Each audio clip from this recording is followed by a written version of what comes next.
Hello po, kumusta po? Andrew Chua po ng High Pressure Game Farm. Yung tungkol naman po doon sa maraming nagtatanong na bakit daw habang papalapit ang exam ay humihina yung tuka ng kanilang manok o kung minsan hindi nagtutunaw. Ang napapansin po natin diyan ay overstress na po yung mga ating mga manok. Ah, Kaya po ang purpose po ng pagbibigay ng dextrose is for them na ma-overcome po nila yung stress po nila. Pero hindi po maganda na sa mahabang panahon po ay nagbibigay po tayo ng dextrose dahil ang dextrose po ay glucose. Matamis po yan eh. Makakasira po sa diet ng ating mga manok, yung katawan nila. Maari po silang bumigat at pag bumigat babagal po o maaring maging dahilan po o sanhi ng pagkakaroon ng sapola.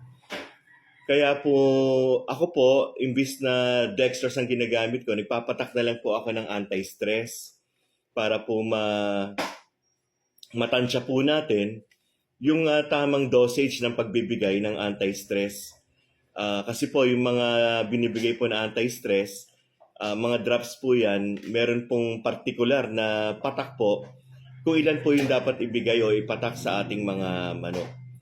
At dapat po kilalanin din po natin yung mga manok natin nang sa gayon po alam po natin kung saan sila mahina o saan sila malakas. Meaning to say yung tolerance po ng manok natin. So kapag po ganyan na papalapit na po yung laban, magbigay na po kayo ng mga anti-stress or kung wala naman po yung dextrose, medyo alalayan lang po ninyo yung bigay. Mas maganda po niyan kung sa painom nyo ihalo sa tubig pala. Para po limitado po o hindi matapang masyado yung pagbibigay. Ito po si Andrew Chua ng High Pressure Game Farm. Hanggang sa susunod po natin na video. Maraming salamat po sa inyong lahat. God bless us all po. See you po again. Sa mga hindi pa po naka-follow, pa-follow po at pa-subscribe po sa aking YouTube channel. Thank you very much po.